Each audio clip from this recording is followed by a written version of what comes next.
கடந்த வாரத்தில் நாம் வாசித்தோம். ஏசாயா 66:13 பக்கம் 872 பக்கத்தை நாம் யாவரும் திருப்பிக் கொள்வோம். பழைய ஏற்பாட்டில் பக்கம் 872. ஒருவனை அவன் தாய் தேற்றுவது போல் நான் உங்களை தேற்றுவேன், நீங்கள் எருசலேமிலே தேற்றப்படுவீர்கள். இங்கு ஆண்டவர் தாயை குறித்து, அவர் தாயினுடைய ஸ்தானத்தில் இருந்து ஒரு தாயால் தன்னுடைய பிள்ளைகளுக்கு என்னெல்லாம் செய்ய முடியும் அந்த வாரங்கள்ல பார்த்தோம். அந்த தாயுடைய அன்பு நம்ம எப்படி ஆற்றி தேற்றுகிறது, ஒரு தாயுடைய அன்பு நம்ம எப்படி அரவணைக்கிறது, ஒரு தாயுடைய அன்பு நமக்கு கிடைக்கும் போது அந்த பிள்ளையினுடைய வளர்ப்பு வித்தியாசமா இருக்கிறது. ஒரு தாயுடைய அன்பு கிடைத்த பிள்ளைக்கும் தாயுடைய அன்பு கிடைக்காத பிள்ளைக்கும் இந்த உலகத்துல நாம் கண்டிப்பாக வித்தியாசத்தை பார்க்க முடியும். அதே போலதான் ஆண்டவருடைய அந்த தேற்றுதல் நமக்கு இல்லைனாலும் அந்த வித்தியாசத்தை நம்மளால் பார்க்க முடியும். அவர் நம்மை தேற்றாவிட்டால், அவர் நம்மோடு பேசாவிட்டால், அவர் நம்மோடு இடைப்படாவிட்டால், அவர் நம்ம வாழ்க்கையில் வராவிட்டால் இன்னைக்கு நாம் எப்படி இருந்திருப்போம் என்று தெரியாது. நம்ம இன்னைக்கு ஆண்டவர் நம்மை தேற்ற வேண்டும், அந்த அன்புக்குள்ளாக வர வேண்டும். ஆண்டவர் நம்மை எப்படி பார்க்கிறார், நாம் அவரை எப்படி பார்க்கிறோம். அவர் சொல்றாரு, ஒரு தாய் தேற்றுவது போல நான் உங்களை தேற்றுவேன். அப்ப அந்த தாய் ஸ்தானத்திலிருந்து நாம் அவரை பார்ப்போமானால், ஆண்டவர் வேதத்துல தகப்பனுக்கும் தாய்க்கும் கனத்தை கொடுத்து வைத்திருக்கிறார். ஒரு நாளும் நம்முடைய தகப்பனும் தாயும் அசட்டை பண்ணக்கூடாது, நம்முடைய தகப்பனுக்கும் தாய்க்கும் விரோதமாக எழும்பக்கூடாது, நம்முடைய தாயை பார்த்து ஏன் என்ன பெத்தன்னு கேட்க கூடாதான். நம்ம அதிகமா தான் கேட்போம், எதுக்கு உன் வயிற்றுல போய் பிறந்தம் பாரு, வேற எங்கேயாவது பிறந்திருந்தா. அப்போ இந்த உலகத்தில் பிறப்பதற்கு கடவுள் நமக்கு அவர் என்ன திட்டம் வைத்திருக்கிறாரோ, என்ன நோக்கம் வைத்திருக்கிறாரோ, யாருடைய வயிற்றுல பிறக்கணும்னு இருக்கோ அங்கதான் நாம் பிறக்க முடியும், அந்த ஊர்ல தான் வாழ முடியும். எவ்வளவு முட்டி மோதினாலும் நம்ம இந்த ஊரை விட்டு போக முடியாது. ஏனென்றால் அவருக்கு தெரியும் யாரை எந்த ஊர்ல எந்த இடத்துல வச்சு நம்மளை ஆசீர்வதிக்க வேண்டும் என்று அவர் முன்குறித்திருக்கிறார். ஆண்டவர் சொல்ற காரியம் என்ன தெரியுமா? ஒரு தாயை அவர் கனப்படுத்துகிறார். உபாகம் 5:16 எடுத்து வாசிக்கும் போது,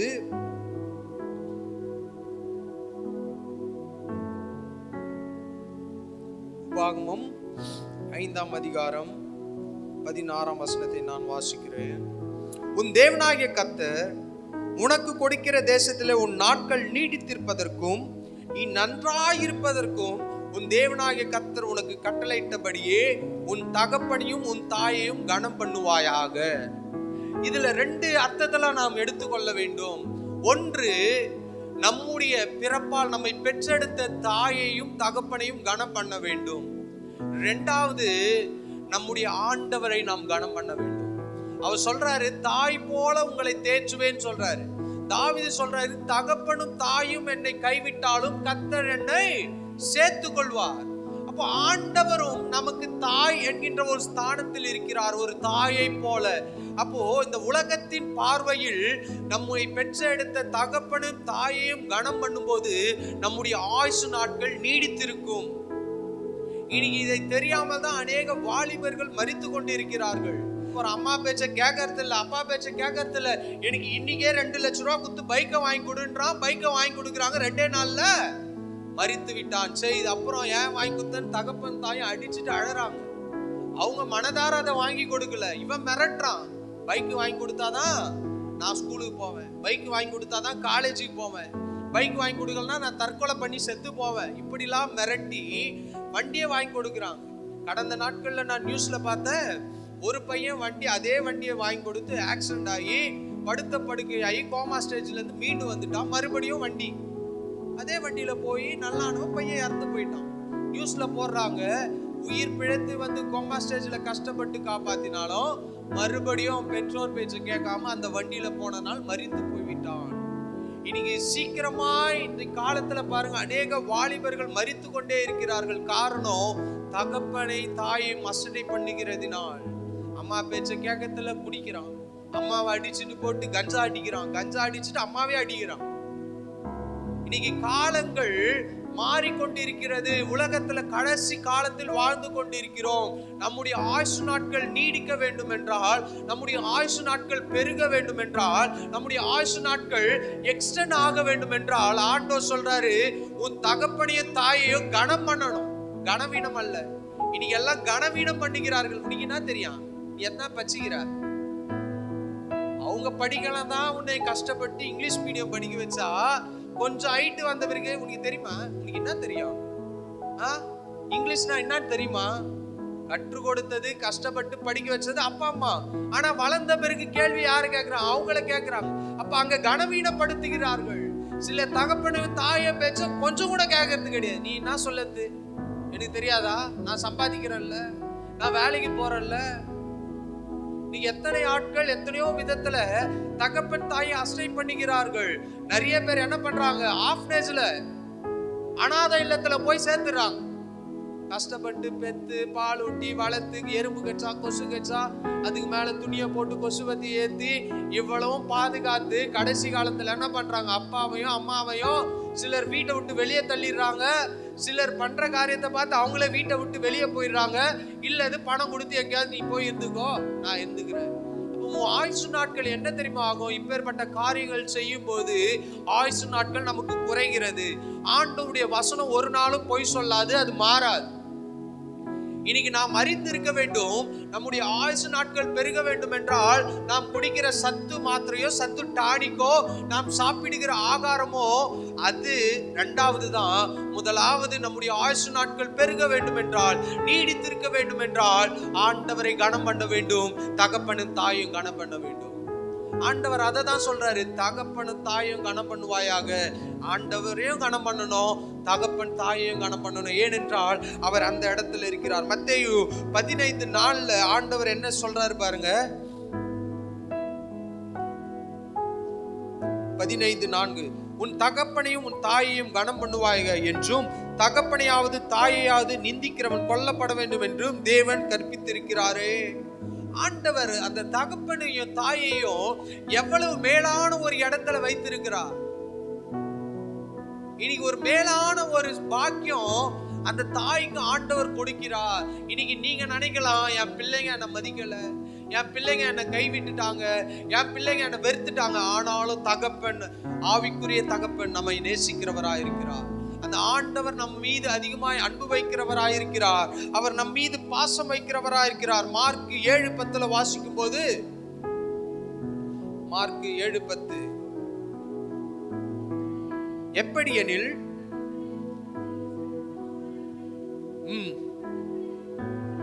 அதே வசனம்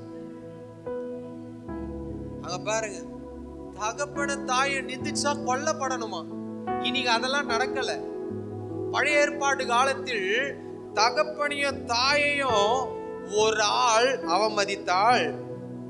ஒருத்தவன் தகப்பனை தாயையும் அங்க விரோதமாக எழுப்பினால், நிந்தித்தால் அவன் கொல்லப்பட வேண்டும் என்று சட்டம் இருக்கிறது அந்த நாட்கள்ல. அப்படி இன்னைக்கு இருந்தா இன்னைக்கு 90% பிள்ளைங்க உயிரோடவே இருக்க முடியாது. அவ்வளவு கடுமையான சட்டத்தை ஆண்டவர் வைத்திருக்கிறார். ஏனென்றால் இந்த உலகத்தில் நாம் எதேச்சையாய் பிறக்கவில்லை, ஒரு தாயின் வீச்சில் பிறந்திருக்கிறோம். அவர்களை கனம் பண்ண வேண்டுவது அது நம்முடைய கடமை. இன்னைக்கு ஆண்டவரும் அதே ஸ்தானத்தில் தான் இருக்கிறார். அவரையும் அப்படிதான் கனம் பண்ண வேண்டும். அவரை கனம் பண்ணாவிட்டால் அதே வசனத்தை அப்படியே திருப்பி போடுங்க. அவர் தாய் என்று கூடுகிறோம்ல, சில நேரம் ஆண்டவரே ஒரு தாய் போல எங்களை தேற்றுன்னு சொல்றோம். அப்ப அவரும் தாயை போல அந்த ஸ்தானத்தில் இருக்கிறவரை நாம் இன்னும் அதிகமா இன்னைக்கு அநேகர் நிந்திக்கிறார்கள், ஆண்டவரை நிந்திக்கிறார்கள். தெரியுமா?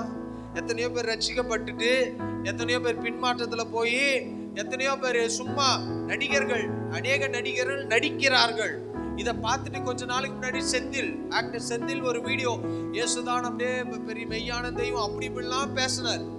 அவர் ரொம்ப அப்படியே ட்ரோல் பண்ணி விட்டாங்க. அவர் ரட்சிக்கப்பட்டார், அதை பண்ணிட்டார், இதை பண்ணிட்டார். இன்னைக்கு அவர் சுத்திட்டு இருக்கிறார். பணம் கொடுத்தா நடிப்பார்கள் நடிகர்கள், அதை பற்றி பேசவில்லை. இன்னைக்கு நடிக்கிறார்கள், கிறிஸ்தவர்கள் போல நடிக்கிறார்கள்.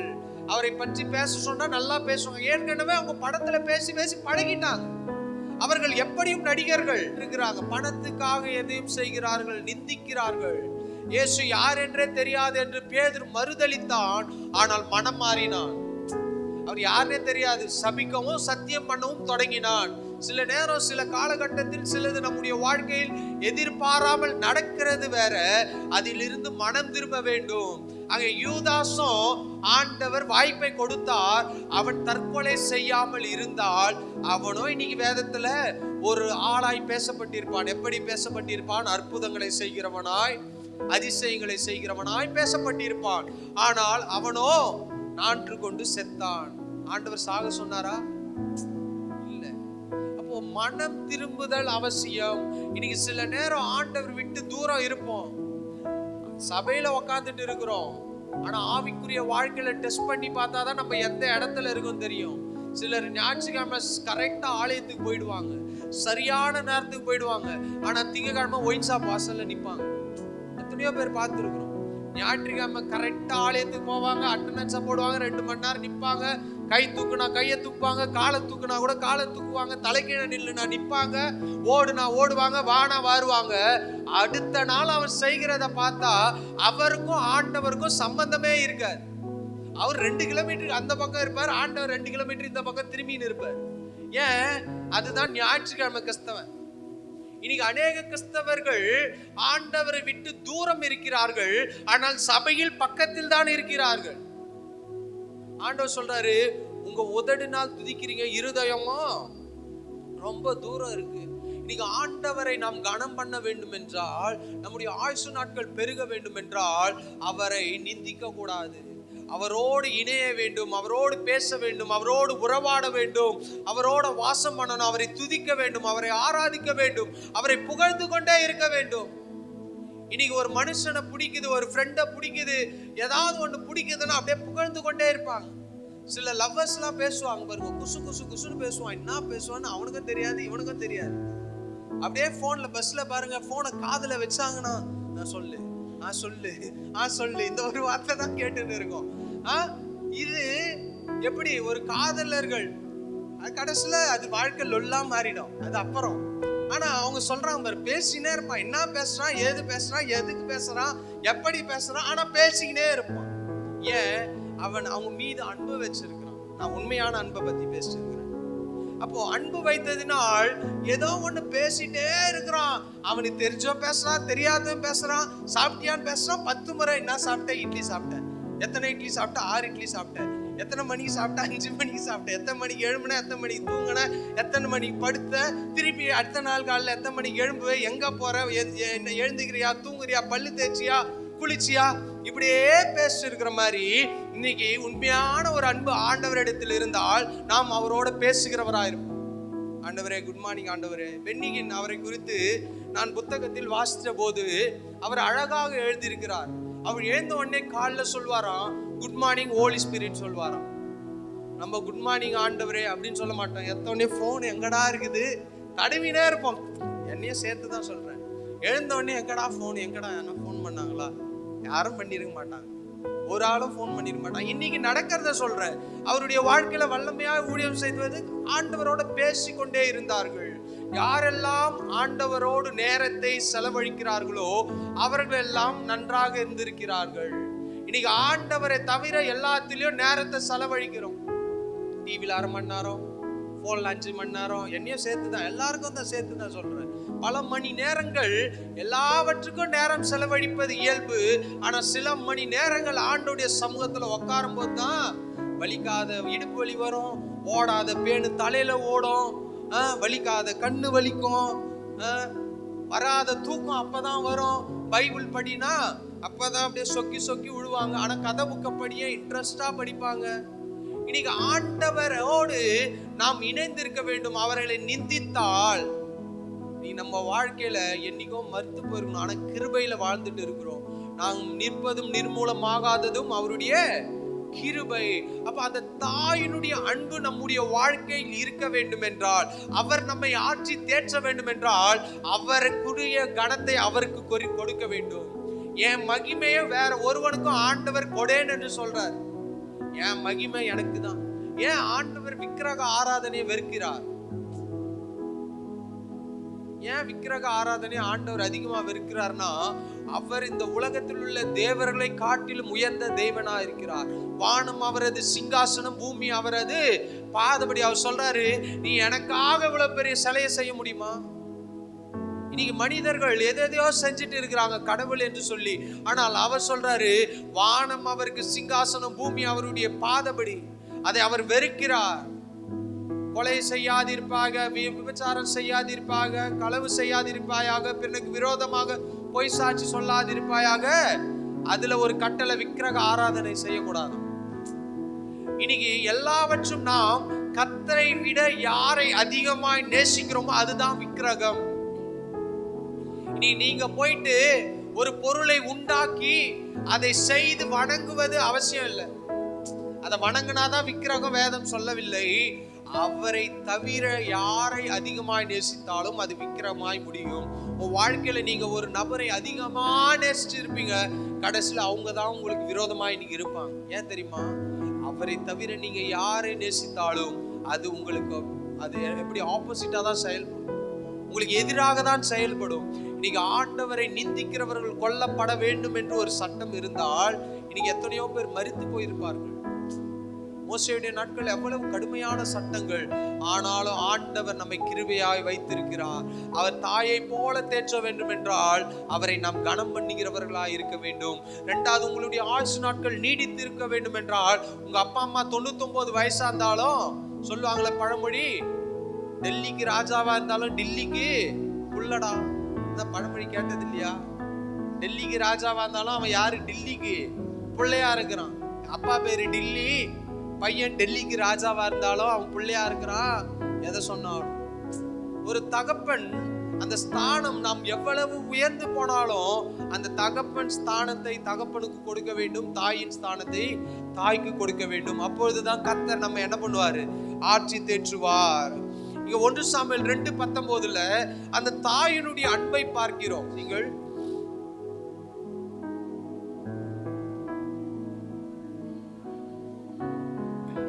அவனுடைய தாய் வருஷந்தோறும் செலுத்தும் பலியை செலுத்துகிறதற்காக புருஷனோட கூட வருகிற போதெல்லாம் அவனுக்கு ஒரு சின்ன சட்டையை தைத்து கொண்டு வருவானா? வருவாள். இங்க தாயினுடைய அன்பு. பல ஆண்டுகள் குழந்தை இல்ல, பல ஆண்டுகள் காத்திருந்து சாமுவேல் என்கின்ற குழந்தை பெற்றெடுக்கிறாள் அன்னாள். அன்னாளை குறித்து இங்க வாசிக்கிறோம். அன்னாள் நிந்திக்கப்பட்டவள், அன்னாள் மலடின் என்று வாசிக்கிறோம். அந்த மலடி ஆண்டவருடைய சமூகத்துல அழுது விண்ணப்பம் பண்ணின போது, ஆண்டவருடைய சமூகத்துல தன்னுடைய இருதயத்தின் வியாகுலத்தை ஊற்றின போது, அவளுடைய கண்ணீரை ஊற்றின போது, அங்க இருக்கிற பாஸ்டரால் புரிந்து கொள்ள முடியவில்லை. அவர் கேட்கிறாரு, பாஸ்டர் நீ குடிச்சிருக்கிறான்னு கேட்கிறாரு.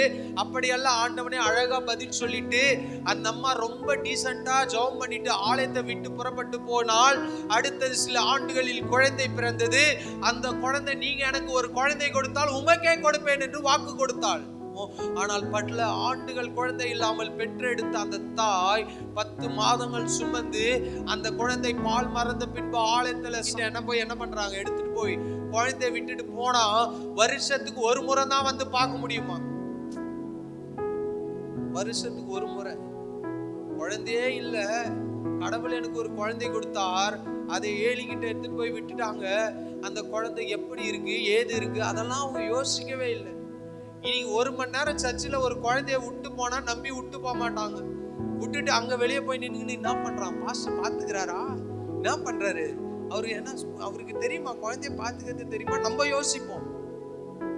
கொஞ்ச நேரம் உங்க குழந்தைய நான் இங்க சபையில இருக்கிற பாஸ்டர் பாத்துக்க விட்டு போனீங்கன்னா ஒரு 6 மணி நேரத்துல கொஞ்ச தூரம் போயிட்டு 10 போன் பண்ணி, பாஸ்டர் என்ன பண்றான்? பாஸ்டர் என் பையன் விளையாட்டுக்கிறாமா. திரும்பி ஒரு அம்மா வீட்டுல ஒரு குழந்தையை விட்டுட்டு போனா கூட இன்னைக்கு நம்ம என்ன பண்ணுவோம்? போன் பண்ணுவோம். சாப்பிட்டானா, தூங்குனானா, எழுமுனானா, என்ன பண்ணீங்கிறான், அவனுக்கு மூக்கு சளி ஊத்து துவச்சு விடுமா? ஏன் அவங்களுக்கு தெரியாதா? உங்களை வளர்த்தவங்களுக்கு உங்க குழந்தைய வளர்க்க தெரியாதா? 10 மாசம் சுமந்து உங்களை வளர்த்து உங்களுக்கு கல்யாணம் பண்ணி வச்சு உங்க குழந்தைய அவங்க பாத்துக்கிறாங்க.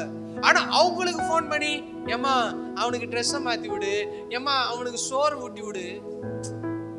நீங்க அந்த இடத்துல இருந்து நம்ம சில நேரம் நம்ம பண்ணிக்கிறத சொல்றேன். இன்னைக்கு உங்க ஒரு பேத்தி உங்ககிட்ட விட்டு போனா என்ன பண்ணுவாங்க? போன், அம்மா என்ன பண்ணுது? ஆனா அதே பொண்ணை நீங்க வளர்த்து விட்டுருப்பீங்க. அதுதான் தாயினுடைய அன்பு. அந்த ஸ்தானத்துல வந்துட்டு அவங்க இயல்பாக அதை செய்கிறார்கள். அன்னைக்கு அன்னாள் வருஷந்தோறும் பிள்ளைக்கு தேவையான ட்ரெஸ், ஒரு ட்ரெஸ் தான் கிடைக்குமா. இன்னைக்கு 10 ட்ரெஸ் கிடைச்சா கூட பிள்ளைங்க சும்மா இருக்க மாட்டேது. ட்ரெஸ் அதை போட்டுக்கின்னு சுத்திக்கிட்டு தேய்ச்சிக்கிட்டு அப்புறம் அதை கழுவி கிளீன் பண்ணலான்ட்டு பாடா போயிடும். அன்னைக்கு வருஷத்துக்கு ஒரு ட்ரெஸ் தான் சாமுவேலுக்கு கிடைத்தது. ஒரு தாயினுடைய அன்பு, அந்த பாசம் வருஷத்துக்கு ஒரு நாள் கிடைத்தாலும் அவங்க என்ன பண்ணாங்க தெரியுமா? அந்த பிள்ளையை அதிகமாக நேசித்தார்கள். அன்பு இல்லாவிட்டால் செய்திருக்க மாட்டார்கள். அந்த தாயினுடைய அன்பு ஒரு இடத்துல இழக்க கூட தயாரா இருந்தது. என் கர்த்தர் எனக்கு பிள்ளையை கொடுப்பார், 10 பிள்ளையை கூட கொடுப்பாருங்க. எனக்கு இவன் நான் வாக்கு பண்ணிட்டேன். அவன் ஆண்டுடைய சமூகத்துல என்னைக்கு அண்ணால் அந்த தீர்மானம் பண்ணினாலோ, ஏலியுடைய பிள்ளைகளை கூட ஆண்டவர் தேர்ந்தெடுக்கவில்லை. சாமுவேல் தான் அந்த தேசத்தின் முதல் தீர்க்கதரிசி. தான் முதல் பெயர் சபா மட்டுமா, கன்னியாகுமரி முதல் இன்னைக்கு ஜம்மு காஷ்மீர் வரைக்கும் சொல்லலாம் ஒரு தீர்க்கதரிசி இருந்தா. அது போல தீர்க்கதரிசி முன்னும் இல்லை பின்னும் இல்லை. இன்னைக்கு ஆண்டவருக்காக ஒரு தாய் தன்னுடைய பிள்ளையை தியாகம் செய்த போது அந்த பிள்ளையை ஆண்டவர் பெரியவனாய் மாற்றினார், வல்லமையுள்ள தீர்க்கதரிசியாய் மாற்றினார், வல்லமை நிறைந்த ஒரு எதிர்காலத்துல ஒரு ராஜாவை அபிஷேகம் பண்ணுகிறவனாய் மாற்றினார். அது தாயினுடைய அன்பு அது கொடுத்தது. ஆண்டவருக்காக எதையும் செய்வோம். நாம் தாயினுடைய அன்பு நமக்கு இருக்குமானால் ஆண்டவர் எதை கேட்டாலும் செய்வோம். அவர் நமக்காக செய்யும் போது நாம் அவருக்காக செய்ய வேண்டும். இன்னைக்கு ஊழியத்தை செய்யணும், இன்னைக்கு ஆண்டவரை பற்றி 4 பேருக்கு சொல்லணும். அன்னைக்கு அண்ணால் அந்த பிள்ளைய ஆலயத்துக்கு கொண்டு போய் கொடுக்கலனாலும் ஆண்டவர் அண்ணாலை தண்டிக்க மாட்டார், அடிச்சிருக்க மாட்டார், தண்டிச்சிருக்க மாட்டார். வேற பிள்ளையும் ஆண்டவர் கொடுத்திருப்பார். ஆனால் முதல் தீர்க்கதரிசி என்று அவன் தான் அழைக்கப்பட்டான். இன்னைக்கு உங்களுடைய வாழ்க்கையிலும் ஆண்டவருக்காக நீங்கள் ஏதாவது செய்யும் போது ஆண்டவர் ஒரு நாள் உங்களை கைவிட மாட்டார், கைவிட போவதில்லை. அன்னைக்கு அந்த தாய் போய் என்ன தெரியுமா சொல்லிருக்கோ? சாமுவேல் என் பிள்ளை. ஒரு காலத்துல பிள்ளையே இல்லை, இப்போ சாமுவேல் என் பிள்ளை. எப்படி சொல்லுவாங்க? ஐயோ அவங்க அம்மா தீர்க்கதரிசியோட அம்மா, இவங்க தான் தீர்க்கதரிசியோட அம்மா, ஜெபம் பண்ண கூப்பிடு. ஒரு பெருமையை சேர்க்கிறவனாய் சாமுவேல் மாறினான். ஆண்டவருடைய சத்தத்தை கேட்கிறவனாய் சாமுவேல் மாறினான். தாயுடைய அன்பு அது மேலான அன்பு. அதை தான் இதை சொல்ல வரேன். வருஷத்துக்கு ஒரு முறை போய் பார்த்தாலும் வெறுங்கையா போல அந்த பிள்ளையை பார்த்து விட்டு வந்தார்கள். பின்னாட்கள்ல சாமுவேல் தாயை கவனித்து இருப்பான், பார்த்திருப்பான், பேசியிருப்பான், பழகி இருப்பான். எவ்வளவு காரியங்கள் உண்டு. சைனா தேசத்தை குறித்து நான் ஒரு புத்தகத்தில் வாசித்து கொண்டிருந்தேன். சீனா தேசம் நம்ம சொல்றோம்ல, சைனா பொருள். அந்த சீனா தேசத்துல வயதான ஒரு தாயை என்ன பண்ணுவாங்க தெரியுமா? தன்னுடைய பிள்ளைகள் காட்டில் கொண்டு போய் விட்டு வந்துருவாங்களாம். ரொம்ப வயசாயிடுச்சு, முடியலன்னா காட்டுல கொண்டு போய் விட்டு வந்துருவாங்களாம். நான் அதை படித்து கொண்டிருந்தேன். படித்து கொண்டு இருக்கும் போது நான் படிக்கும் போது அதுல வாசிச்சேன். ஒரு நாள் தன்னுடைய அம்மாவை என்ன பண்றானா, தோள் மேல தூக்கி போட்டுட்டு மகன் காட்டுக்கு விட்டுட்டு வரலான்னு என்ன பண்றான், கொண்டு போகிறான். அம்மாவை தோள் மேல தூக்கி வச்சுட்டு நடந்துட்டு போயிட்டே இருக்கிறான். போகும்போது போற வழியில அவங்க அம்மா என்ன பண்ணாங்க தெரியுமா? ஒவ்வொரு பூவா பிச்சு போட்டே போனாங்க. காட்டுல போற வழியில அங்க தொங்குற பூவெல்லாம் அப்படியே முதுகுல பத்துட்டு இருக்கும்போது அப்படியே பிச்சு பிச்சு பிச்சு வயசான காலத்துல போட்டே போறாங்க.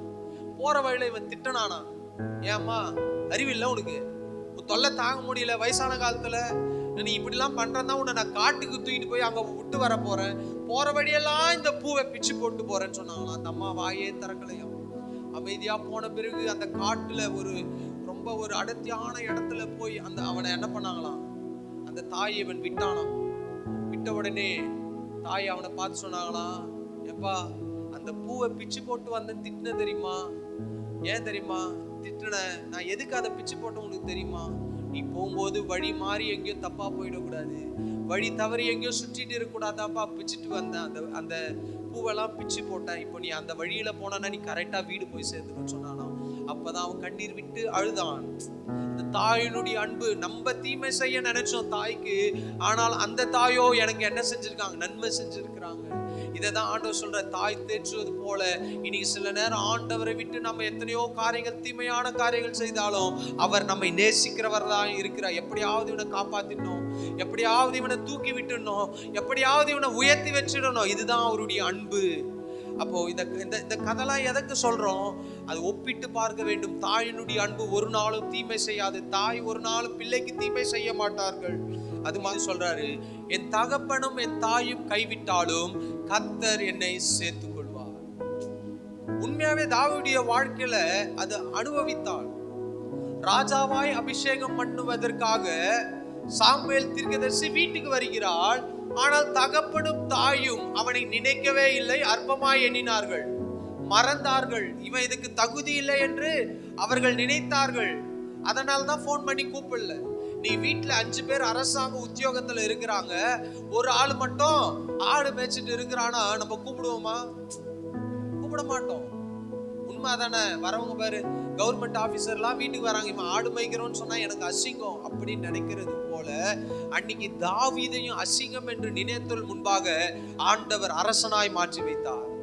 எந்த தாய், எந்த தகப்பன் சில நேரம் நம்முடைய படிப்பை வைத்து, அல்லது நம்ம வீட்டுல 3 பிள்ளைகள் இருக்கும்போது 2 பிள்ளைங்க அரசாங்க வேலையில இருக்கும்போது நம்ம சில நேரம் மற்றவர்களுக்கு இன்ட்ரடியூஸ் பண்ணுவ கூட வெட்கப்படுவாங்க.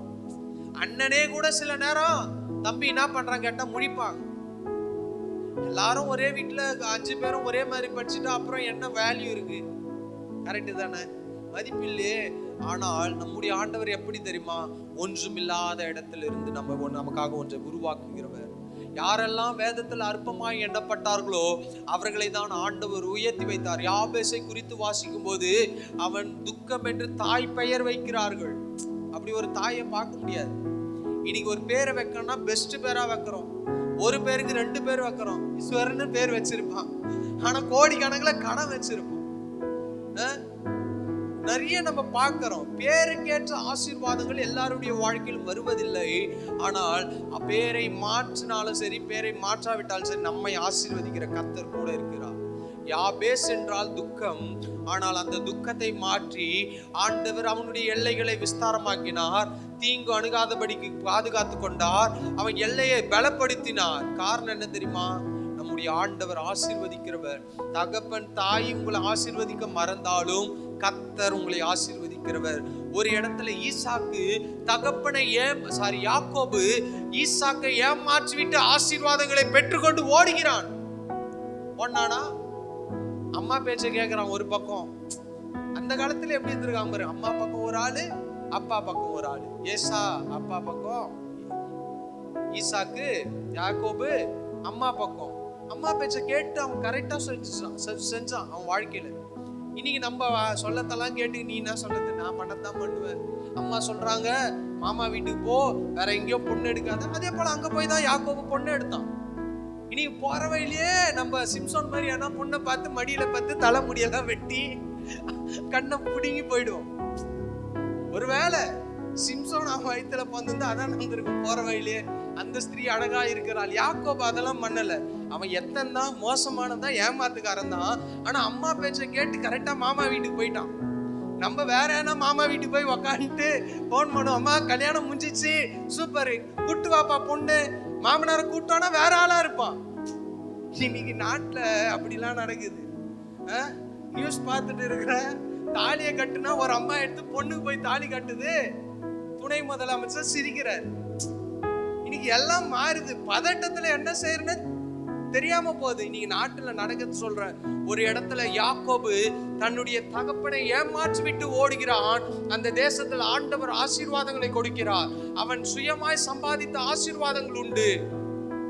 ரிட்டர்ன் வரும்போது போராடுறான், தேவரீர் என்னை ஆசீர்வதிங்க, நீர் என்னை ஆசீர்வதித்தால் ஒழிய நான் உம்மை போகவிடேன். கர்த்தருடைய ஆசீர்வாதம் வேறு, நாம் சுயத்தினால் பலத்தினால் சம்பாதிக்கிற ஆசீர்வாதம் வேறு.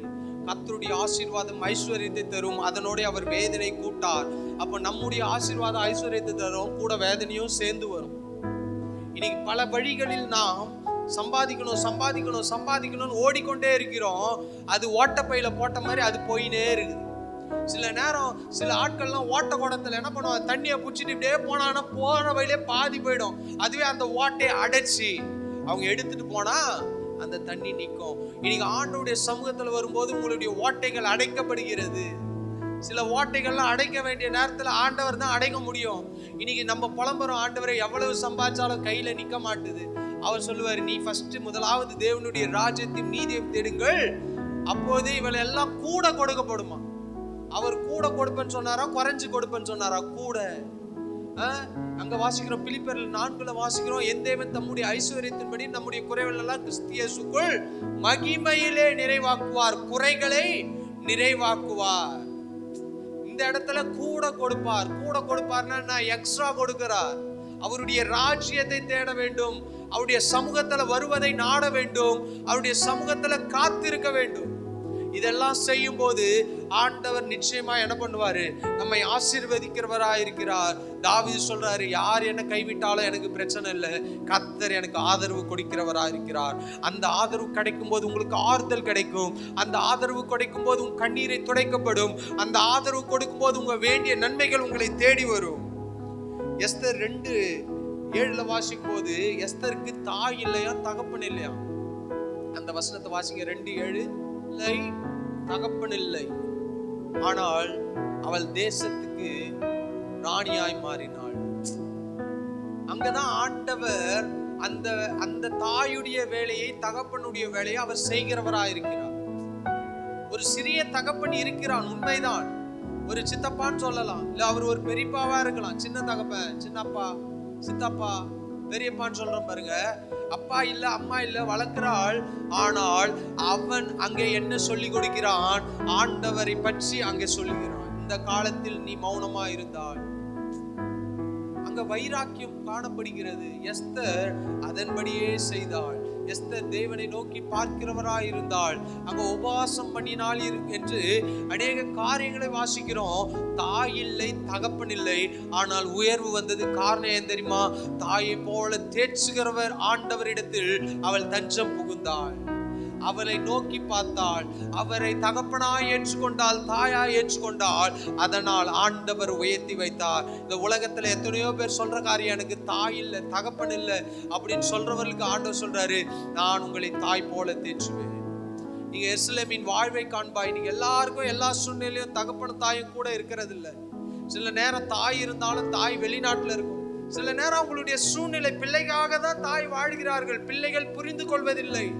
எத்தனையோ நியூஸ்ல நம்ம வாசிக்கிறோம் பாருங்க, தாயினுடைய தியாகத்தை குறித்து வாசிக்கிறோம், தாயினுடைய அன்பை குறித்து வாசிக்கிறோம், தாயினுடைய பாசத்தை குறித்து எத்தனையோ புத்தகங்கள் எழுதுகிறார்கள். தாயினுடைய அன்பு, அந்த அன்பை காட்டிலும் நம்முடைய ஆண்டவருடைய அன்பு மேலான அன்பு.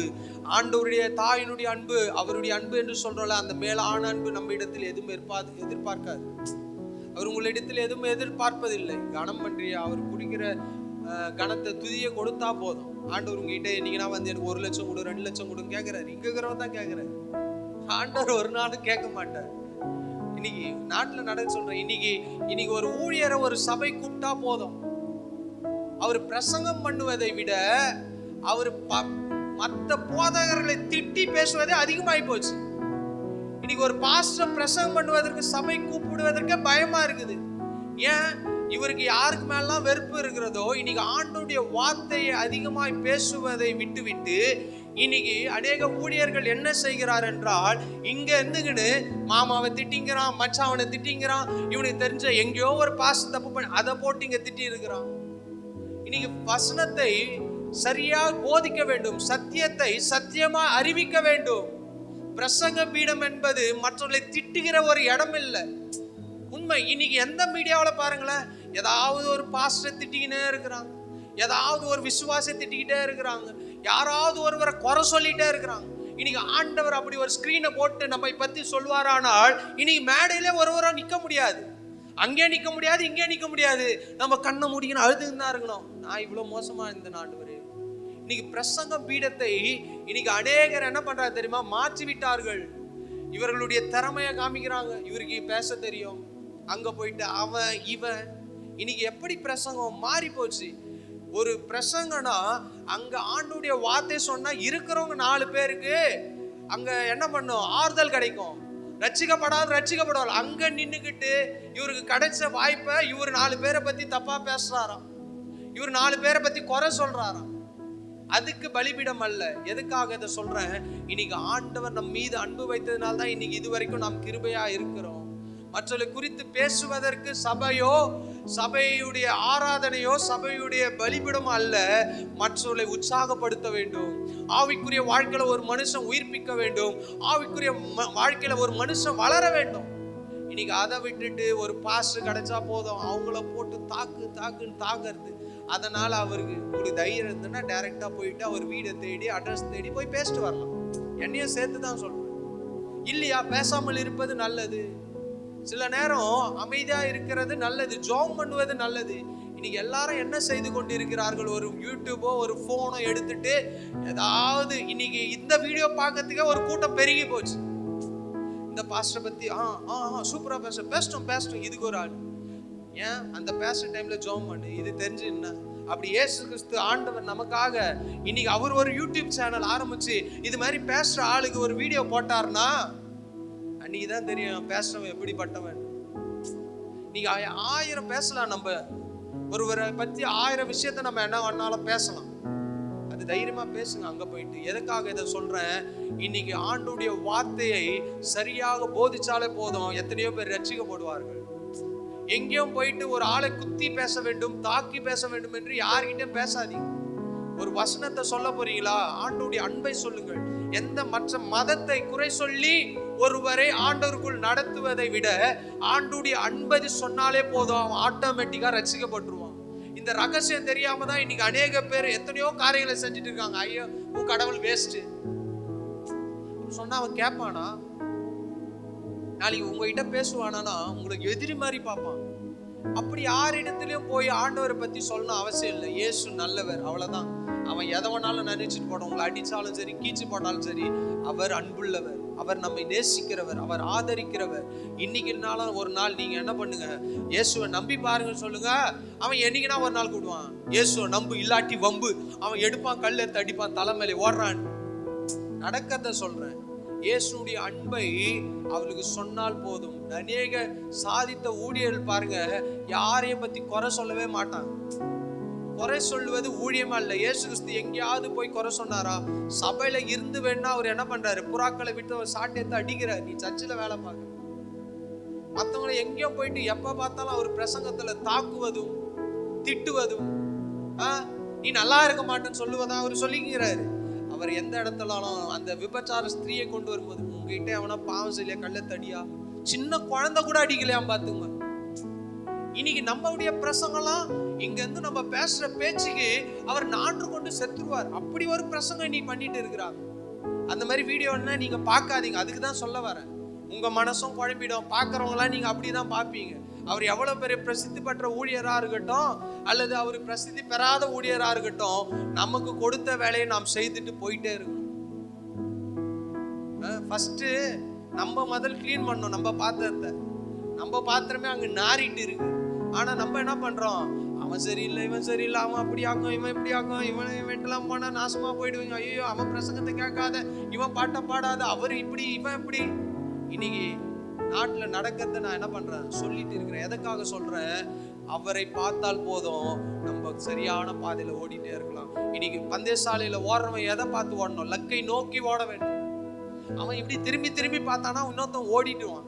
இன்னைக்கு நம்ம மற்றவங்க கதையை பேசி இங்க பாக்குறோம், அங்க பாக்குறோம், திருப்பி சுத்தி சுத்தி பாக்குறோம். வேற எவனா நம்ம வழியில மாட்டுவானாடா, அவனை போட்டு தாக்குவாங்களான்னு நம்ம இன்னைக்கு பார்த்துட்டு இருக்கிறோம். அப்புறம் நம்ம எப்படி ஓடுவோம்? அவரு தப்பு பண்ணவரு, அவர் ஆண்டவர்கிட்ட மணி கேட்டு அவர் ஓடிடுவார், நைஸா போயிடுவார். அவர் அந்த பக்கம் அவர் போய் நின்று, ஆண்டவரே என்ன மன்னிச்சிடுங்கப்பா, நான் தெரியாம பண்ணிட்டப்பான். ஆனா இவரு இங்க நின்னுங்கன்னு பேசி பேசி பேசி இவரு இங்கேதான் காலத்தை ஓட்டணும். வேடெல்லாம் கிடைச்சிடும், பெரிய இடத்துக்கு போயிடலாம், வசதி ஆயிடலாம், கார் வாங்கிடலாம், பந்தாவா இல்லலாம். ஆனா நம்ம அந்த இடத்துல தான் இருப்போம். ஏன் தெரியுமா? ஆண்டவருடைய வார்த்தையை அது வார்த்தையாய் பிரசங்கிக்கப்பட வேண்டும், சத்தியத்தை சத்தியமா அறிவிக்கப்பட வேண்டும். இங்க ஆண்டவருடைய இங்க பலிபீடம் என்பது மற்றவர்களை தாக்கி பேசுவது அல்ல, மற்றவர்களுடைய வாழ்க்கை உயிர்ப்பிக்கிறதா இருக்க வேண்டும். இன்னைக்கு இதை அறிந்துதான் நம்ம என்ன பண்ணோம், செயல்படணும். அதே போல தேவையில்லாத வீடியோக்களை போய் பார்க்காதீங்க. யூடியூப்ல பார்த்தீங்கன்னா உங்களுக்கு தான் தலைவலி. சிலர் ரோஸ்ட் பண்ணுவாங்க, சிலர் ரோஸ்ட் பண்ணுவாங்க, எதை வேணாலும் பண்ணுவாங்க. பரலோகம் போகும்போது ஆண்டவர் அவங்கள ரோஸ்ட் பண்றாரோ ஹோஸ்ட் பண்றாரான்னு நமக்கு தெரியாது. அவங்கள யாரையும் பார்க்காதீங்க, லக்கை நோக்கி என்ன பண்ணுங்க, ஓடுங்க. அவனுக்குரிய பலன் அவரோட கூட வருது. அவர் உங்க பக்கத்துல இருக்கிற பலனை உங்ககிட்ட கொடுக்க மாட்டார். எனக்குரிய பலனை என்கிட்ட தான் கொடுப்பார்.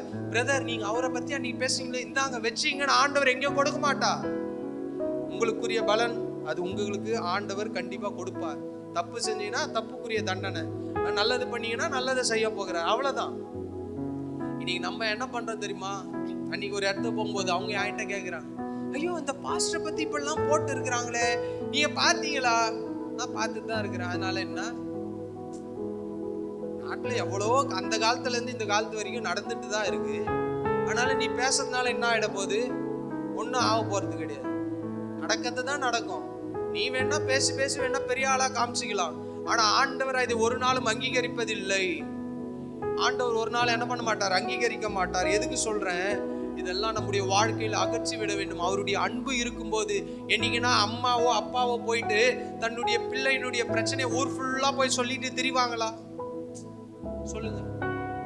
இன்னைக்கு என் அம்மா போயிட்டு என்னை பத்தி தப்பு தப்பா ஊர் ஃபுல்லா திரிவாங்களா, இல்ல தெரிஞ்சுட்டு தான் என் மூஞ்ச பார்ப்பாங்களா? எதுக்காக சொல்றேன்? ஒரு தாய் தகப்பன் இதை செய்யாவிட்டால் நாமும் அதை செய்யக்கூடாது. அப்ப இன்னைக்கு ஆண்டவர் எதை எதிர்பார்க்கிறார்? அந்த தாயினுடைய அன்பு நமக்கு இருக்க வேண்டும் என்றால், தாயினுடைய பாசம் இருக்க வேண்டும் என்றால், அந்த நேசத்தை அனுபவிக்க வேண்டும் என்றால், ஃபர்ஸ்ட் முதலாவது மற்றவங்களை பத்தி பேசத்தை நிறுத்திட்டு நம்ம வாழ்க்கையை நம்ம ஓட்ட வேண்டும். சரியான பாதையில் என்ன பண்ண ஓட வேண்டும். அது மாத்திரமல்ல, சங்கீதம் 22:10 வாசிப்போம். கொஞ்சம் வேகமா எடுங்க. கர்ப்பத்திலிருந்து வெளிப்பட்ட போதே உமது சார்பில் விழுந்தேன், என் தாயின் வயிற்றில் இருந்தது முதல் நீர் என் தேவனாய் இருக்கிறீர். சங்கீதக்காரன் தாவீது சொல்றாரு, என் தாயின் வயிற்றில் இருந்தது முதல், நான் பிறக்கல, நான் இந்த பூமியில வரல, ஆனாலும் நீர் என் தேவனாய் இருந்தீர். இன்னைக்கு அவங்க கன்சீவா இருக்கிறாங்க அக்கா, இன்னும் ஒரு மாசத்துல ஒரு ஆண் பிள்ளையோ ஒரு பெண் பிள்ளையோ பிறக்க போகுது, காத்து இருக்கிறார்கள். ஆனா பிறந்த பிற்பாடுதான் நம்ம என்ன பண்றோம், ஒரு பெயரை வைக்கிறோம், எல்லாம் பண்றோம். ஆனால் பிறப்பதற்கு முன்பாகவே அந்த கருவுல இருக்கிற குழந்தையை ஆண்டவர் அறிந்திருக்கிறார். அதை தான் சொல்ற, தாயின் வயிற்றில் பிறப்பதற்கு முன்பாக நீர் என்னை அறிந்திருக்கிறீர். எனக்கு உங்களுக்கு தெரியாப்பா. இன்னைக்கு நம்ம ஸ்கேன் எடுத்து பாக்குறோம், அந்த குழந்தை வெள்ளையா இருக்குதா கருப்பா இருக்குதா. வெளிநாட்டுல சொல்றேன், இங்க சொல்ல மாட்டாங்க, ஜெயில் தான் போனீங்க சொல்லிட்டாங்கன்னு போய் வெளியே சும்மா விளையாட்டு சொல்லிட்டாங்கன்னு சொன்னா கூட உங்களை பிடிச்சி உள்ள போட்டுவாங்க. ஏன்? இன்னைக்கு சட்டங்கள் கடுமையா இருக்கிறது. வெளிநாட்டுல இருக்கு, ஆண் குழந்தையா பெண் குழந்தையா, ஆனா கலரா இருக்கு அதை மட்டும் சொல்ல மாட்டாங்க, தெரியாது. வெளிநாட்டுல பிறக்கிறதெல்லாம் வெள்ளையா தான் பிறக்கும், கருப்பா பிறக்க போறது இல்லை. ஆனால் இதெல்லாம் இன்னைக்குதான் இந்த ஸ்கேன்லாம் கண்டுபிடிச்சோம். தாவீது சொல்றான், என் தாயின் வயிற்றுல இருக்கும் போதே பிறப்பதற்கு முன்பாகவே நீங்க என்ன தெரிஞ்சிருக்கிறீங்க. அப்படின்னா என்ன? ஸ்கேன் பண்ணிருக்கீங்கப்பா, என் வயிற்றை ஸ்கேன் பண்ணியிருக்கீங்க, நான் வயிற்றுல இருக்கும் போதே நீங்க என்ன ஸ்கேன் பண்ணியிருக்கீங்க அப்படின்னு அவர் சொல்லி துதிக்கிறார். அந்த தாயினுடைய அன்பு கிடைப்பதற்கு முன்பாக ஆண்டவருடைய அன்பு தாவீதுக்கு கிடைத்தது. அதை தான் அவர் சொல்றாரு. அது மாத்திரமல்ல, நீங்க இதெல்லாம் செய்யும் போது கர்த்தர் நம்ம என்ன பண்றாரு, ஆசீர்வதிக்கிறவராக இருக்கிறார். கர்த்தருடைய அந்த தாயினுடைய தேற்றுதல் நமக்கு கிடைக்க வேண்டும் என்றால், இங்க நீதிமொழிகள் 10:1 என்ன பண்றாங்க பாருங்க. ஒரு தகப்பனோ தாய், நீதிமொழிகள் 10:1 எடுங்கள். சாலமோனின் நீதிமொழிகள்.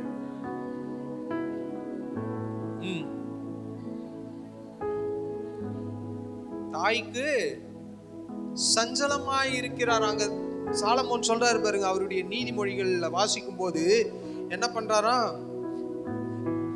ஞானமுள்ள மகன் தகப்பனை சந்தோஷப்படுத்துகிறான், மூடத்தனம் உள்ளவனோ தாய்க்கு சஞ்சலமாய் இருக்கிறான். இன்னைக்கு மூடத்தனமாய் சில காரியங்கள் செய்யும் போது அவர் சொல்றாரு, நீ சஞ்சலப்படுத்துகிறாய். இன்னைக்கு சில நேரம் புத்தீனமான காரியங்கள் நாம் செய்யும் போது ஆண்டவரை சஞ்சலப்படுத்துகிறோம். உண்மையா? எத்தனையோ நேரங்கள்ல புத்தி இல்லாம செஞ்சிடுவோம். சில நேரம் மரண வீட்டுல பார்க்கும்போது ஐயோ ஐயோ ஐயோ ஆண்டவர் கைவிட்டார் கைவிட்டார், அப்பதான் அழுவான். 10 பேர் ரட்சிக்கப்படாத இருப்பான், அங்க போய் அடிச்சுக்கணும், ஐயோ ஆண்டவரே ஏன் கைவிட்டீர். 6லும் சாவு 100லும் சாவுன்னு இந்த பழமொழியெல்லாம் நம்ம பேசணும். ஆனால் ஒரு மரண வீட்டுல உடனே ஆண்டவரே ஏன், புத்தீனமான காரியம், அங்க 4 பேர் அங்க போயிட்டு கர்த்தர் கொடுத்தார், கர்த்தர் எடுத்தார். யோபு அழணும்னா எப்படி தேம்பி தேம்பி அழுது இருக்கணும், யோபு மனைவி எவ்வளவு தேம்பி தேம்பி அழுது இருக்கணும், அவங்க ஃபர்ஸ்ட் ஆள அவங்க தான் மறுதளிச்சிருக்கணும். எவ்வளவு ஆசீர்வாதம், ஏர் மாடு, 5000 கழுத, ஒட்டகம், வேலைக்காரி, வேலைக்கார, 10 பிள்ளைகள், பெரிய ஆசீர்வாதங்கள், நன்மைகள் இவெல்லாம் அனுபவித்துட்டு ஒன்னொன்னா போகும்போது யோபு சொல்லிருக்கோம், ஏன் கைவிட்டீங்க, ஏன் மறந்தீங்க நீங்க கடவுளே அப்படின்னு பேசாம அவர் சொல்றாரு, கர்த்தர் எடுத்தார், கர்த்தர் கொடுத்தார், கர்த்தர் எடுத்தார். கர்த்தர் எடுக்கல, ஆனாலும் அவர் சொல்றாரு கர்த்தர் எடுத்தார். மகிமை அவருக்கு போட்டோம், பிசாசு தானே எடுத்தான். பிசாசு நடப்ப, நான் தாண்டா எடுத்தேன், அவர் மேல ஏன்டா சொல்ற, பரவாயில்ல அவர் தானே கொடுத்தாரு, அவரே எடுத்துட்டு போட்டோம். இன்னைக்கு அந்த ஒரு நிலைமைக்கு நாம் வருவதில்லை. அந்த இடத்துக்கு வந்துடணும். அந்த இடத்துல யோபு அந்த பக்குவத்துல வந்துட்டான். ஒரு பக்கம் சரீரம் அழுகி போகிறது, நாத்தம் எடுக்குது, தேவனை தூஷித்து ஜீவனை விடும் என்று அங்க வாசிக்கிறோம். இப்படிலாம் நம்ம என்ன பண்றோம், வாசிக்கிறோம்.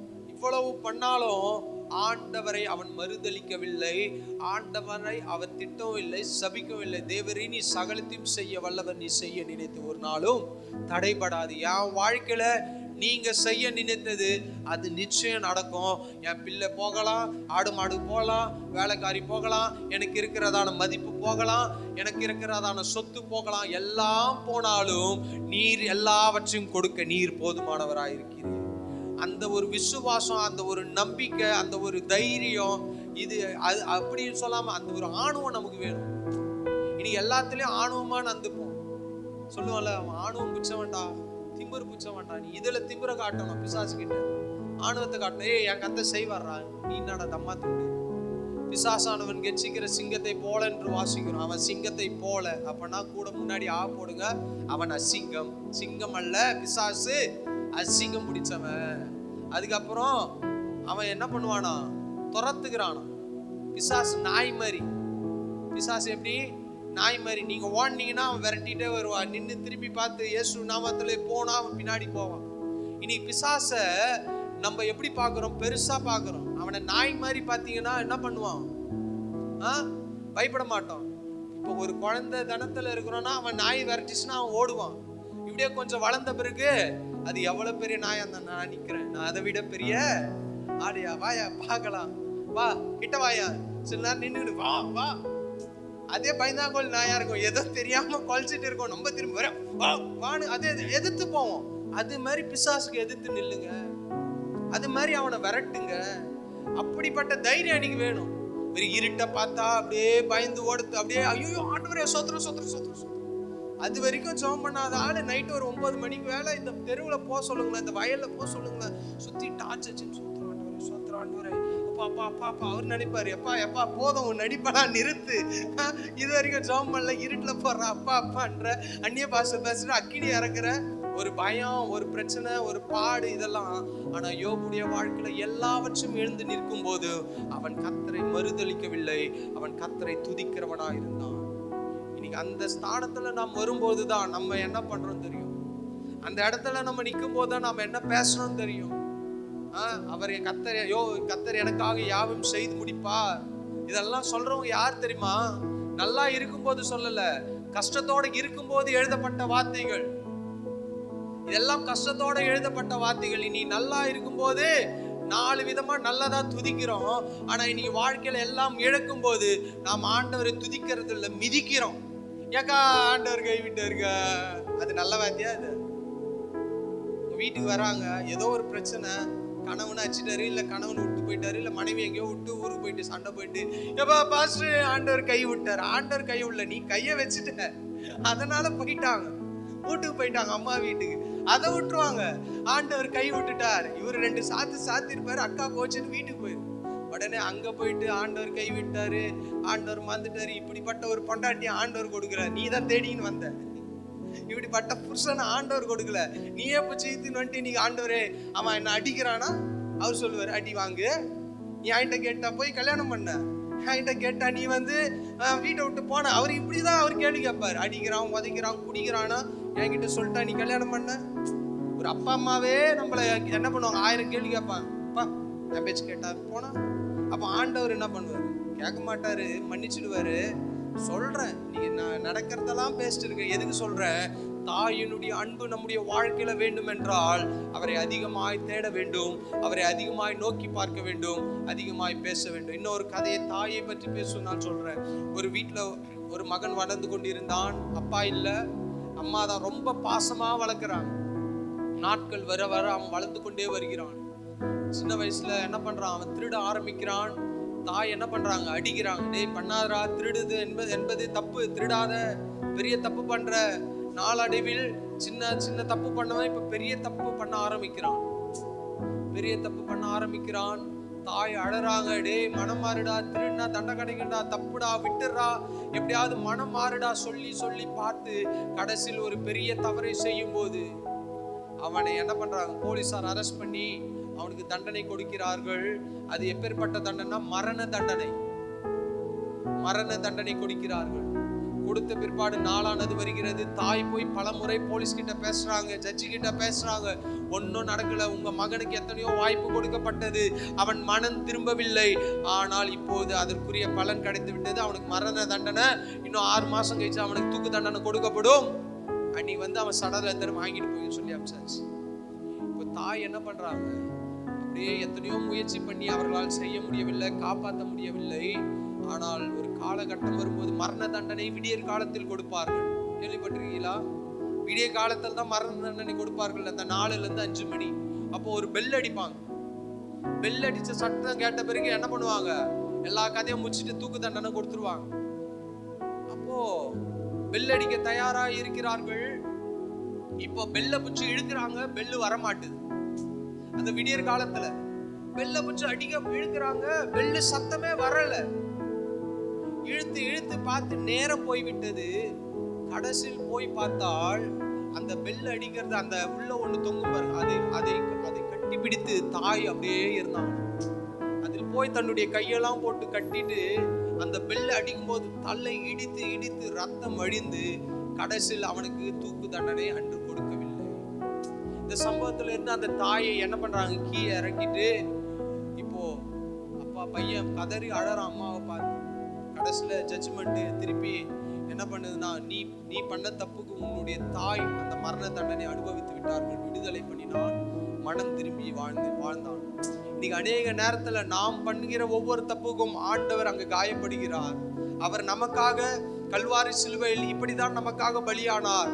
நாம் பலியாக வேண்டிய இடத்தில் அவர் நமக்காக பலியாகி இன்னைக்கு நம்மை மீட்டெடுத்திருக்கிறார். இன்னைக்கு அப்படியே கெத்தா காலரை தூக்கி நடந்து கொண்டு இருக்கிறோம். அவருடைய பிள்ளைன்னு சொல்லதுக்கு காரணம் என்ன தெரியுமா? நாம் பண்ண தப்புக்கு எப்பொழுதும் மரித்திருக்க வேண்டும். ஆனால் அந்த தாயினுடைய இருதயம் அவருக்குள்ளாக இருந்ததினால் அவர் நமக்காக மரித்து, நமக்காக கல்வாரி சிலுவையில் அடிபட்டு அவர் நம்மை மீட்டெடுத்திருக்கிறார். அவர் உயிரோடு எழுந்தார். 3ஆம் நாள் உயிரோடு எழுந்து பரலோகம் சென்றிருக்கிறார். மீண்டும் வரப்போகிறார். அந்த தாயினுடைய அன்பு தன்னுடைய மகனை எப்படியாவது பாதுகாத்து கொள்ள வேண்டும் என்று அவர்கள் அடித்து தலை அடிக்கும் போதெல்லாம் எவ்வளவு வேதனையா இருந்திருக்கும். அதெல்லாம் கற்பனையாய் நாம் சொன்னினாலும் அதே இடத்துல ஆண்டவர் வைத்து பார்க்கும் போது நாம் மரிக்க வேண்டிய இடத்தில் அவர் மரித்து இன்னைக்கு நம்மை மீட்டெடுத்திருக்கிறார். அது தாயினுடைய அன்பை காட்டிலும் மேலான அன்பு. இந்த அன்புக்கு நாம் பாத்திரவான்களாய் இருக்க வேண்டும். இந்த அன்புக்கு நாம் உகந்தவர்களாய் இருக்க வேண்டும். இந்த அன்புக்கு நாம் தகுதியுள்ளவர்களாய் இருக்க வேண்டும். இந்த அன்புக்கு ஏங்குகிறவர்களாய் இருக்க வேண்டும். ஆண்டவர் சொல்றாரு பாருங்க, ஒரு தாய் தேற்றுவது போல நான் உங்களை தேற்றுவேன். அவர் எப்படியெல்லாம் நம்மை தேற்ற முடியும், அவர் எப்படியெல்லாம் நம்மை பாதுகாக்க முடியும், எப்படியெல்லாம் அவர் நம்மை என்ன பண்ண தப்பிக்க வைத்தார் என்று நினைச்சு பார்த்தாலே கண்ணீர் விடாமல் இருக்க முடியாது. எத்தனையோ நேரங்கள்ல நாம் மரித்து போயிருக்க வேண்டும். நான் கம்பெனியில மறிச்சு போயினா எப்பயோ கரண்ட் ஷாக்ல வச்சு மறிச்சு இருக்கணும். அந்த மேல போது கரண்ட் கம்பம் நம்ம போது பாருங்க வயரு, அதை பிடிச்சி ஷாக் அடிச்சு அது அறந்து டிரான்ஸ்ஃபார்மர் டமால்னு வெடிச்சு இபி ஆஃபீஸர் வந்து என்னை பிடிச்சி எவ்வளோ நடந்தது. இன்னைக்கு அதனால தான் கருப்பா இருக்கிறேன்னு சில இடத்துல சொல்லுவோம். அதனால இல்லை, ஒரிஜினல் கலர் மாறாது. அப்படிலாம் ஆண்டவர் பாதுகாத்த. சின்ன கரண்ட் ஷாக்ல அடிபட்டு ஷாக் அடிச்சு சத்தமா இருக்கிறான். நான் அந்த கரண்ட் கம்பத்துல அப்படியே பிடிச்சி அந்த கம்பி அருந்து, நான் சொல்லது இங்க குட்டி ஒயர், வீட்டுக்கு வர ஒயர் இல்ல, கரண்ட்ல கம்பியை சொல்றேன்.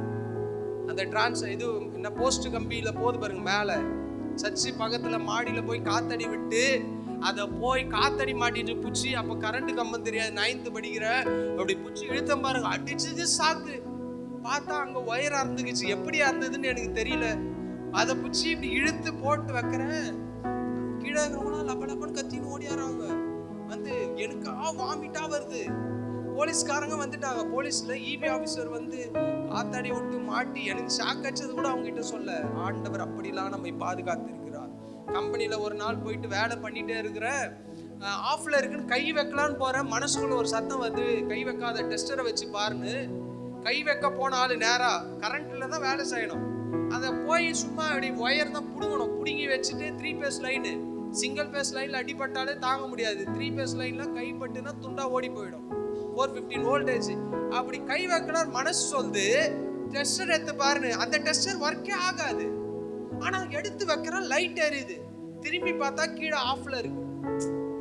தனி ஆளு, ஒரு ஆளு -2ல இருக்கிற, பூமி கீழே 2 ஃப்ளோர் அதுல இருக்கிற. அன்னைக்கு யோசிச்சு பாக்குற, ஏதோ ஒரு சத்தம் நமக்கு காதில் கேட்காவிட்டால் அன்னைக்கு ஷாக் அடிச்சு செத்து போயிருக்கும். எத்தனையோ நேரங்கள்ல பைக் ஆக்சிடென்ட். ஒரு நாள் போயிட்டே இருக்கிற, குரங்கு குறுக்க வந்துச்சு, டைட்டா பிடிச்சின்னு ஏத்திட்ட பாரு மேல, போனா போது போ, குரங்கு தானே. ஆனா ஆடி கீடி வண்டியை நிறுத்திட்டு பின்னாடி வரவங்களாம் ஷாக் ஆயிட்டான். ஒரு நாள் இதே ஒய்ஃப் பையன் 3 பேர் பைபாஸ்ல போயிட்டு இருக்கோம், திடீர்னு வண்டி பஞ்சர், நல்ல ஸ்பீடு, ஸ்கூலுக்கு டைம் ஆயிடுச்சு, ஆடுது வண்டி. நிறுத்திட்டு ஒய்ஃபை ஒருத்தவங்க லிஃப்ட் கேட்டு அமுச்சு விட்டா. அப்போ பையன் 3 வயசு. அப்படியே தள்ளிட்டு போற, பின்னாடி வந்த சொன்னார், உங்க கடவுள் தான் உன்னை காப்பாத்தினார். ஏன் சொல்ற தெரியுமா? இன்னைக்கு ஆண்டவர் நம்முடைய வாழ்க்கையில் வராவிட்டால், அவர் நமக்கு தாயை போல இல்லாவிட்டால், இன்னைக்கு நாம் எப்பொழுதும் மரித்து போயிருப்போம். நம்முடைய வாழ்க்கையில கடந்து வந்த, நேத்து பாருங்க, வர ஒரு ஆக்சிடென்ட், கை குழந்தை வச்சுன்னு அழறாங்க. கொஞ்ச நேரத்துல விபத்து, ஒன்னும் ஆகல. எதுக்கு சொல்றேன்? எத்தனையோ மரண பள்ளத்தாக்கில், தாவீது அதான் சொல்றாரு சங்கீதம் 23ல, மரண பள்ளத்தாக்கில் நடந்தாலும் பொல்லாப்புக்கு பயப்படேன், தேவரீர் என்னோட கூட இருக்கு, உமது கோல் உமது தடியும் என்னை தேற்றும். நீங்க ஆண்டவர் நம்மை தேற்றுகிறார், ஆற்றுகிறார், அரவணைக்கிறார். அந்த தேற்றுதல் நம்முடைய வாழ்க்கையில அனுபவிக்க கர்த்தர் உதவி செய்வார். நாம் யாவரும் கடங்களில் கண்களை மூடி ஜெபம் பண்ணுவோம். நீங்க ஒரு தாயினுடைய அன்பு, ஒரு தாயினுடைய பாசம் இவர்களுக்கு கிடைக்க கர்த்தர் உதவி செய்யும்படியா ஜெபிக்கிறோம். ஆசீர்வதிங்க, பலப்படுத்துங்க, பெரிய காரியங்களை செய்யுங்கப்பா. மீட்பரற்ற இயேசு நாமத்தில் ஜெபிக்கிறோம் நல்ல பிதாவே, ஆமென் ஆமென். சேர்ந்து சொல்லுவோம். என் ஆத்துமாவே கர்த்தரை ஸ்தோத்திரி, என் முழுமே பரிசுத்த நாமத்தை ஸ்தோத்திரி, என் ஆத்துமாவே கர்த்தரை ஸ்தோத்திரி, அவர் செய்த சகல பாரம் மறவாதே. ஆமென். நம்முடைய கர்த்தராகிய இயேசு கிறிஸ்து கிருபையும் பிதாவாகிய தேவனுடைய அன்பும் பரிசுத்த ஆவியானவருடைய அன்யோன்ய ஐக்கியம் என்றும் என்றும் சதா காலம் நம் அனைவரோடும் இருப்பதாக. ஆமென் ஆமென். ஹல்லேலூயா.